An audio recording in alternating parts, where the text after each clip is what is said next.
the 110cc scooter segment. It's an important one. After all, for most youngsters, it's going to be the stepping stone into the thrilling and exciting world of two-wheelers. But Sporty cannot come at the cost of sensibility. Because what parents want the most is a scooter that will not only make their kids happy, but also be light on the pocket. And in that regard, the new Hero Xoom is definitely going to win some hearts with the young. I mean, look at it! But is it mummy and papa approved? Time to find out. Parents, we'll get to what you need to know in just a bit. Kids, here's the deal. The Xoom is easily one of the sportiest looking 110cc scooters on sale in the market today. But what really accentuates its aggressive design are these upswept lines and sharp creases. But what gives it that commanding stance are these 12-inch rims. In terms of design, most 110cc scooters may appear a little bland, especially if you're a teenager. They are as youthful as your dad's closed-toe sandals. No matter how comfy they may be, you'll never feel cool in them.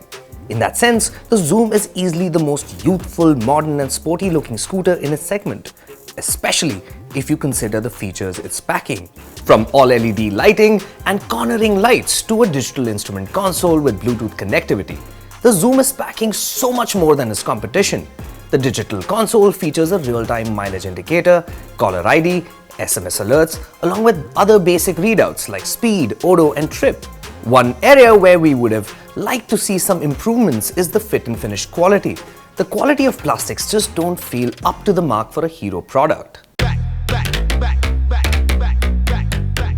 Besides a large enough under-seat storage space, you get USB charging at the front with two cubby holders to put stuff in. But if I was 16 years old, I'd be a little worried about putting my phone in there. One bad enough pothole, out goes the phone, in comes Papa's thappad. Moreover, charging your phone with the cable there, it just doesn't seem very convenient. What we would have liked is the charging port to be under the seat. Now that seems like a smarter idea. I know what most parents think. Sportier the scooter looks, the faster it goes. But that's not the case with the Xoom. The Xoom's performance can be best described as modestly sporty at best. But kids, here's the fun bit. According to our WeBox data, the Xoom is faster than most 110cc scooters and almost as fast as some 125cc scooters. With 8 PS and 8.7 Nm on tap, there's enough pep to ride through town enthusiastically and just enough power to sustain short highway commutes as well. The Xoom builds power quickly because all of its torque comes down low at 5,700 RPM, but then it flattens out for a bit because peak power is found higher up near the 7,200 RPM mark, by when the Xoom starts to express its discomfort.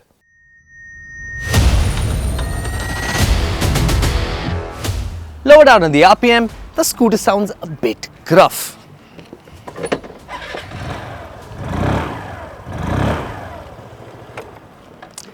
There's also some mild vibration on the floorboard and the handlebar. But the good news is, as you go faster, that smoothens out rather quickly.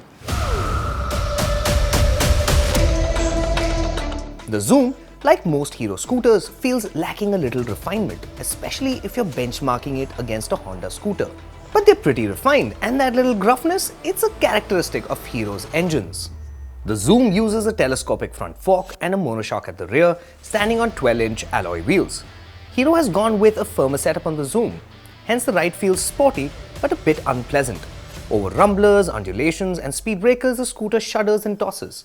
Faster you go, the shuddering and tossing becomes sharper.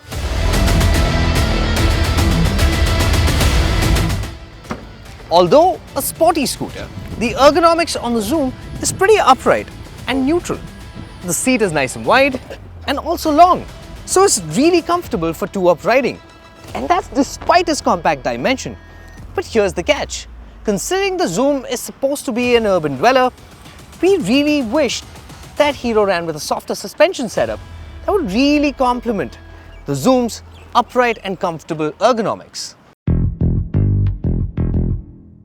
There's enough agility to flick the scooter through traffic. The 90x90 and 100x80 section tires, front and back, offer sufficient grip to weave through traffic.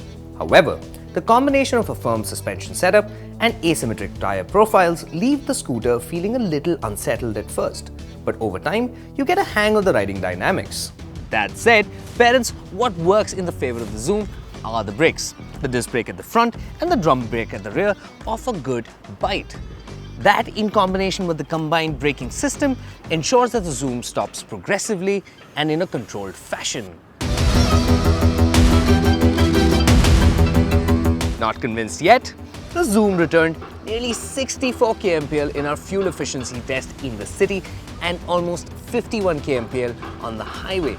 Imagine the savings! Kids, you don't have to spend money on fuel, or rather as much on fuel. You can spend it on street food, fidget spinners, or whatever you're into.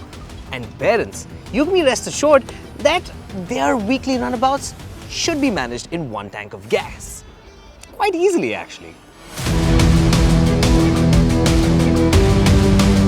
What helps the Xoom extract that extra range from its 110cc engine is Hero's i3S engine start-stop technology.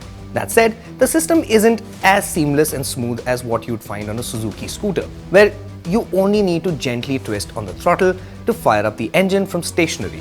Hero's system is a bit rudimentary and old school, so you need to engage the rear brake, twist the throttle just the right amount to get it going. When you open the throttle and the i3S system stalls, and you have to then thumb start the scooter back to life.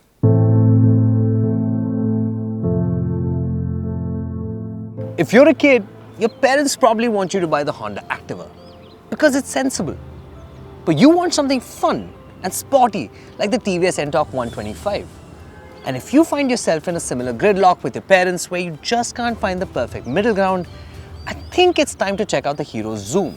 With its sporty performance, youthful styling, frugal characteristics and an accessible price tag of Rs 69,000 onwards, it's easier to get your parents on board.